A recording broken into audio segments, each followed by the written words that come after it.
Hi, welcome to the Speak Boutique. I'm Tali Kellerstein, pediatric speech-language pathologist, helping children 3 years and older make great speech sounds. Today I am talking about a sound that is very famous among speech pathologists. It is the R sound. This is a sound that is notoriously difficult to teach and learn for a lot of kids. Today I'm going to equip you with 5 tips that I have found helpful with my clients. For parents watching, please note that R is often a later developing sound for many kids. If you're unsure about whether your child is ready to work on an R sound yet, please consult with a speech pathologist to make sure that it's developmentally appropriate for your child. Tip number 1 is tongue back.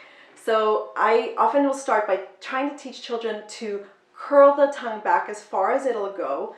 We'll say, taste your throat. I don't need them to literally taste their throat, but often if they're stretching their tongue that far back, they're getting it into the right place. If you need an extra model, this giant mouth is fantastic. I keep meaning to make a tongue out of Play-Doh, but in the meantime, a sock works great. And we can model the tongue moving back to show them what we mean. If this is still tricky for your child, try tip number 2, tooth floss. These little fork-shaped tooth flosses are great for getting the idea of a child to curl their tongue back. What I have them do, pretend that my pointer finger is the tongue, is I'll put the tooth floss against the tip of the tongue and ask the child to pull the tooth floss in, and that helps get the idea of them curving their tongue. I'll show it on me just so that you can see how it looks. So it'll go into the mouth, obviously on the child. The crazy things we do as speech pathologists. Tip number 3, slide from an L to an R. L is made with the tip of the tongue, and it's made in a very similar manner to R. And so sometimes if you curve your tongue far back enough from an L, you can transform your L into an R. So let's try it. Oh, my tongue is going back. Oh. Did you hear what the L turned into a R? Listen again. Oh. That's the spot where we need our kids to get. And often if they have a good L, that's a great jumping point to try get our R sound from it. Tip number 4 is the palate. This book, Seeing Speech by McLeod and Singh, has a lot of images that show where in the mouth different sounds are made.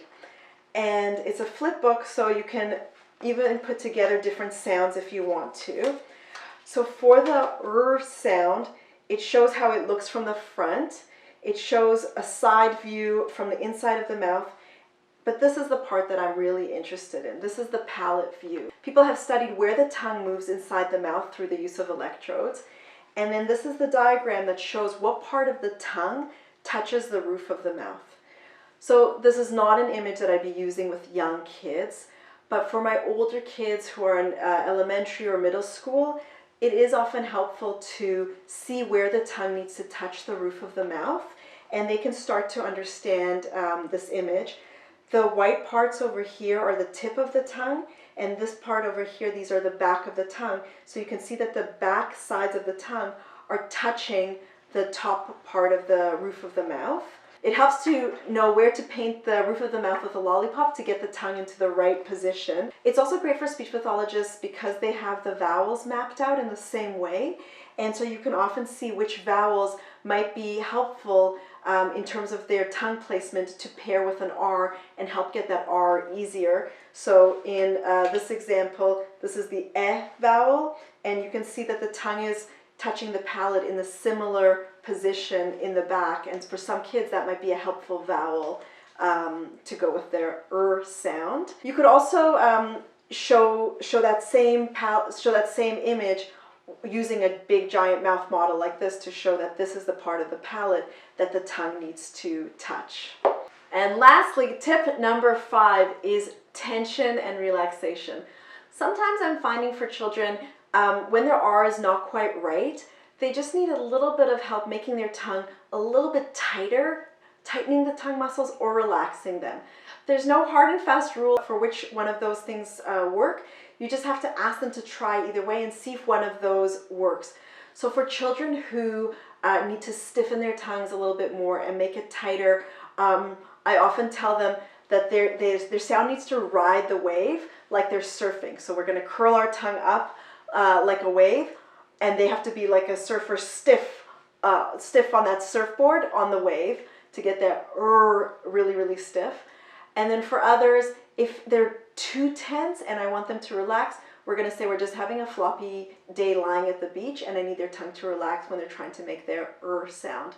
For some kids, the tension works. For other kids, the relaxation works. Try and see with your client if either of those helps with their positioning.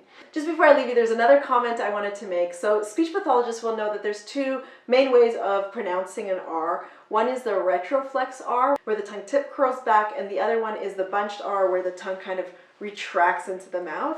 I like to teach the retroflex R just because I find it easier for me to teach. I find the landmarks are a little bit clearer, but for different speech pathologists, different strategies work, and for a lot of speech pathologists, they teach the bunched R with great success. Both strategies are great, and do whichever you have more success with.